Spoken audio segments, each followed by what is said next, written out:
Assalamualaikum warahmatullahi wabarakatuh. Selamat siang, salam sejahtera bagi kita semua.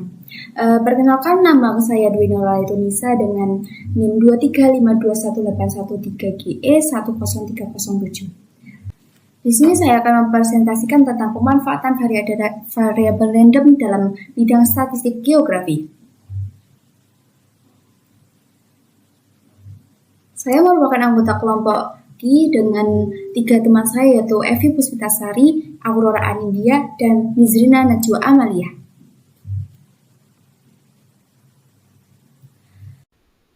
Pada pengkajian jurnal yang saya ambil ini berjudul Identifikasi Perubahan Iklim berdasarkan data curah hujan di wilayah selatan Jatiluhur Kabupaten Subang, Jawa Barat, yang ditulis oleh Diah Susilokarti, Sigit Supatmo Arif, Sahid Susanto, dan Lilik Sutiarso.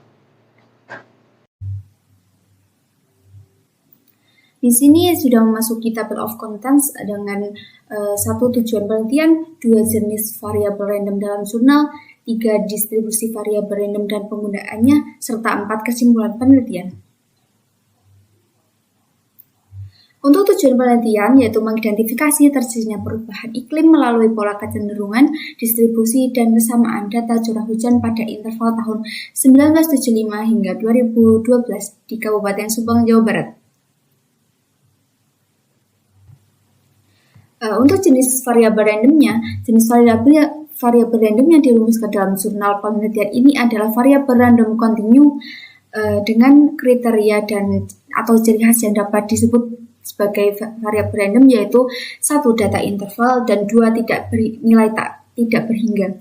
Untuk data interval, suatu variabel random kontinu dikatakan memiliki nilai jika merupakan interval. Untuk nilai tak berhingga adalah nilai yang besarnya tidak terbatas sehingga tidak dapat dihitung dan dicirikan dengan nilai pecahan atau nilai bernilai koma. Contohnya seperti pada gambar ini, pada pengelompokan data dibedakan dalam musim hujan pada Oktober hingga Maret dan musim kemarau April sampai September dalam rentang waktu 10 tahun dengan interval 4 tahun. Sebagai contohnya diperoleh data periode pertama yaitu tahun 1975 dan sampai 1984 yang dijadikan dasar penelitian dengan asumsi pada periode ini kondisi masih normal, hingga periode ke-8 yaitu tahun 2003 hingga 2012.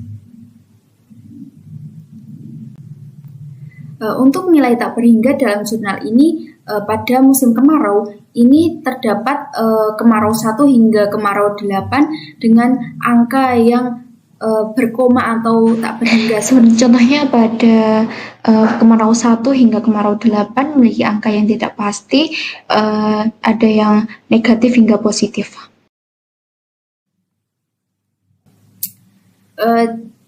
Nilai tak berhingga juga dalam kondisi curah hujan musim kemarau dan musim hujan masih koma seperti ini juga sama. Untuk nomor 3 yaitu distribusi variabel random. Distribusi variabel random digunakan dalam penelitian ini adalah distribusi normal. Hal ini dapat diketahui dari adanya kriteria yang memenuhi syarat penggunaan distribusi normal, yakni sebagai berikut, yaitu 1 uji normalitas, 2 histogram dan bell curve, dan 3 parameter. Pada uji normalitas dilakukan untuk mengetahui data memiliki sebaran distribusi normal atau tidak. Sedangkan di histogram dan bell curve, hasil uji yang disajikan dengan histogram dan kurva berbentuk lonceng atau bell curve. Ada parameter yang digunakan adalah mean dan standar deviasi. Contohnya untuk uji normalitas ada 2 cara untuk menguji normalitas sebaran suatu data rentang waktu, yaitu 1 metode deskriptif dengan cara menghitung koefisien varians, rasio smoothness, rasio kurtosis, histogram, dan plot. Sedangkan nomor 2 yaitu metode analitik dengan menggunakan uji Kolmogorov, Smirnov, atau Sapirowicz. Ini untuk contohnya histogram musim kemarau dan histogram musim hujan. Ini terdapat histogram batang dan kurva yang membentuk lonceng. Ciri khas loncengnya seperti ini.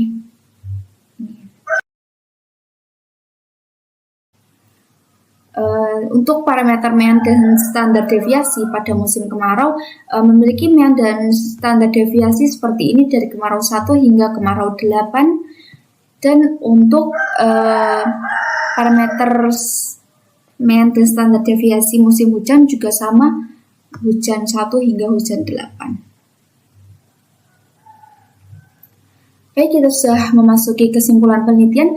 Berdasarkan analisis data curah hujan dari tahun 1975 hingga 2012 di wilayah selatan Jatiluhur Kabupaten Subang, Jawa Barat, terdapat indikasi perubahan iklim, terutama pada iklim kemarau sejak tahun 1987 dan musim hujan sejak tahun 1995. Meskipun terdapat pola kecenderungan yang berbeda antara musim kemarau dan musim hujan, serta distribusi curah hujan yang tidak selalu sama dengan periode normalnya, namun terdapat hubungan yang kuat antara periode siklus musim kemarau dan musim hujan. Pada uji Kolmogorov-Smirnov untuk semua musim kemarau memiliki residual model regresi yang dilakukan terdistribusi normal. Baik, akhirnya kita sudah sampai di penghujung slide. Oke, waktunya kita bersantai dan menunggu THR. Baik, akhirnya kita sampai di penghujung slide. Terima kasih atas perhatian dan waktunya. Semoga apa yang saya sampaikan dapat bermanfaat dan berguna bagi saya sendiri dan teman-teman semua. Terima kasih juga kepada dosen pengampu statis Mas Muhammad Fahruli Wahyujati SSI MSI dan teman-teman semua. Terima kasih semua. Wassalamualaikum warahmatullahi wabarakatuh.